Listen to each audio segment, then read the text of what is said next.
এই সূরাটি কত দামি সূরা। সূরাতুল ইখলাসকে যদি কোনো ব্যক্তি মহাব্বত করে হৃদয়ে ধারণ করতে পারে, ওই ব্যক্তিকে আকাশ এবং জমিনের রব আল্লাহ নিজেই ভালোবাসবেন। সেই বুখারীর বর্ণনা। আল্লাহর হাবিবের স্ত্রী আম্মা জানা আয়েশা রাদিয়াল্লাহু তাআলা আনহা থেকে বর্ণিত, তিনি বলেন, আল্লাহর হাবিব একবার মুজাহিদ সাহাবীদের আমির বানিয়ে এক সাহাবীকে যুদ্ধে প্রেরণ করলেন।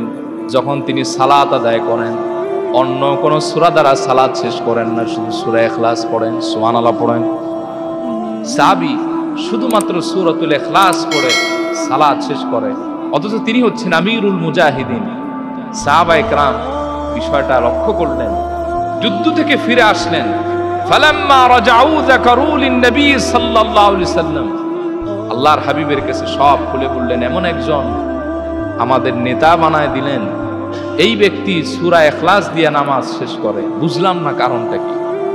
নবীজি বললেন, সালুহু লিআইয়ি শাইইন ইয়াসনাউ যালিক, সাহাবীরা তোমরাই জিজ্ঞেস করো তো এই সাহাবী সূরাতুল ইখলাসটা তো বারবার পড়ে কেন। ওই সাহাবীরা অভিযুক্ত সাহাবী আমিরুল মুজাহিদিনকে জিজ্ঞেস করলেন, ভাই বুঝলাম না এত সূরা থাকতে আপনি সূরা ইখলাস দিয়ে নামাজ শেষ করেন কেন। সাহাবী বললেন, লিআন্নাহা সিফাতুর রহমান। সাহাবী বললেন, আমি এই সূরাটা এজন্য পড়ি কারণ সূরা ইখলাসটা হলো রহমানের সিফাত দ্বারা ভরপুর। সুবহানাল্লাহ। ওয়া আনা উহিব্বু আন আকরা বিহা, আর আমি এই সূরাটাকে বেশি বেশি পড়া মহব্বত করি। আল্লাহর হাবিব বললেন, আখবিরুহু লিআন্নাল্লাহ তাআলা ইউহিব্বু, সাহাবীরা তোমরা তাকে সুসংবাদ দিয়ে দাও, সূরাতুল ইখলাসকে মহব্বতের কারণে আকাশের রব, জমিনের রব, আরশ আজিমের রব আল্লাহ নিজেই তাকে ভালোবাসেন। সূরাতুল ইখলাসের মহব্বত ব্যক্তিকে জান্নাত পর্যন্ত পৌঁছায় দিবে। সুবহানাল্লাহ পড়েন। সেই বুখারীর রিওয়ায়াত। আল্লাহর হাবিব সাল্লাল্লাহু আলাইহি সাল্লাম মসজিদে কুবার একজন ইমাম নিযুক্ত করলেন। কিছুদিন যেতে না যেতেই এই ইমামের ব্যাপারে অভিযোগ তৈরি হলো, কি যে এই ইমাম ফরজ নামাজে সব খালি সূরা ইখলাস পড়ে, সূরা ফাতিহার পরে সূরা যা মিলান, প্রথম রাকাত হোক আর দ্বিতীয় রাকাত হোক, সব রাকাতে সূরা ইখলাস।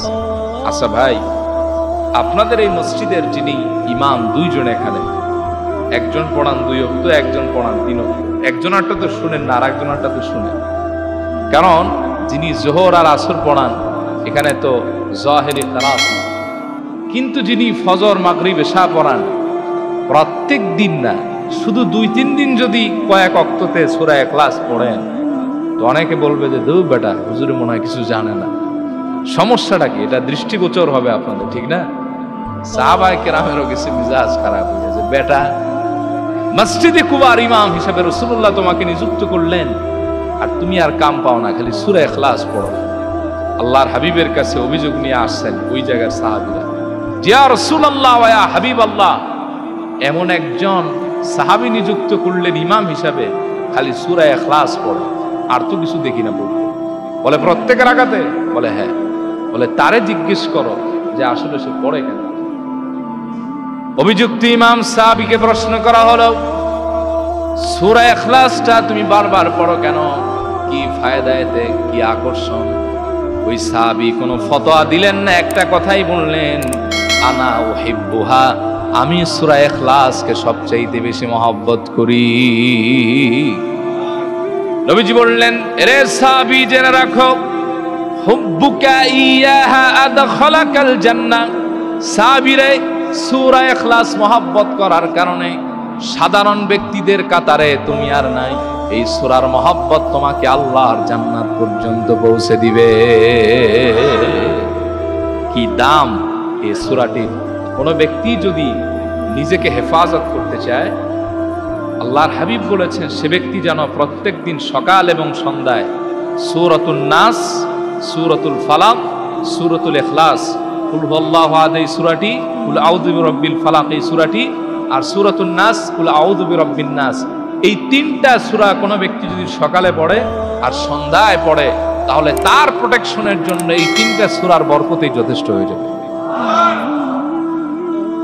আমার ভাইয়ারা, সূরাতুল ইখলাস কত দামি সূরা। আল্লাহর হাবিব বলেন, মান ক্বারাআ সূরাতুল ইখলাস 10 মাররাতিন বানাল্লাহু লাহু বাইতান ফিল জান্নাহ। আল্লাহর যে গোলাম প্রবল ঈমানের সাথে আল্লাহর উপর বিশ্বাস রেখে সওয়াবের আশায় সূরাতুল ইখলাস একবার না, দুইবার না, 10 বার তেলাওয়াত করবে, বানাল্লাহু লাহু বাইতান ফিল জান্নাহ, আল্লাহ পাক তার জন্য জান্নাতে একটা প্রাসাদ সমঘর বানায় দিবে। শুধু তাই নয়, কোন ব্যক্তি যদি ফরজ নামাজের পরে 10 বার সূরা ইখলাস পড়ে, কয়বার? 10 বার পড়তে কি ভাই ঘন্টাখানি সময় লাগবে? 5 মিনিটও লাগবে না।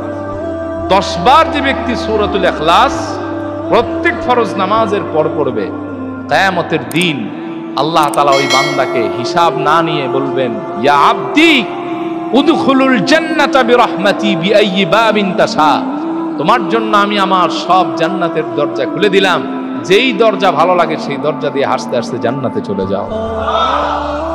যাদের রিজিকে অভাব আছে, জীবিকার সংকটে ভুগতেছেন, ইমাম ইবনে কাসির তাফসীরে কোরআনুল আযীমে চমৎকার একটি আমল এনেছেন সূরাতুল ইখলাসের ব্যাপারে, এবং এটি পরীক্ষিত ইমামদের দ্বারা।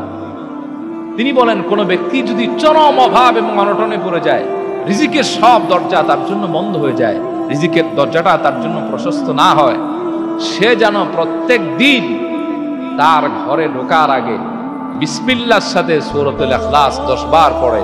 এরকম যদি সে কয়েকদিন পড়তে পারে, ঘরের দরজায় দাঁড়িয়ে আল্লাহ তাআলা তার অভাব অনটন দূর করে আল্লাহ তাআলা তাকে প্রভাবশালী রিজিকের ব্যবস্থা করে আল্লাহ তাআলা তাকে সম্পদওয়ালা বানায় দিবেন।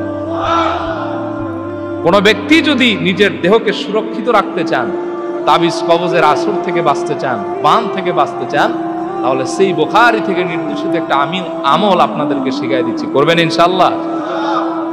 প্রত্যেক দিন ঘুমাতে যাওয়ার আগে আল্লাহর হাবিব যে আমলটা করতেন, আম্মা জান আয়েশা থেকে বর্ণিত, কোন ব্যক্তি যদি প্রত্যেক দিন ঘুমানোর আগে তার হাতের তালু কিভাবে করবে, এই যে এভাবে, হ্যাঁ, মোনাজাত যেভাবে করেন এইভাবে হাতের তালুকে এক করবেন। এরপরে সূরা ফালাক, সূরা নাস আর সূরা ইখলাস করে হাতের তালুতে ফুল দিবেন। এরপরে চেহারায় আর বডির মধ্যে মাসাজ করবে, ভালো করে মেজে দিবে, ঘষবে। তাহলে জাদু টোনার আসর থেকে আল্লাহ তাআলা তাকে বাঁচাবেন, শয়তান এবং মানুষের কুদৃষ্টি থেকে আল্লাহ তাআলা হেফাজত করবেন। এই 3টি সূরার আমল তার বডির প্রোটেকশন হিসেবে কাজ করবে।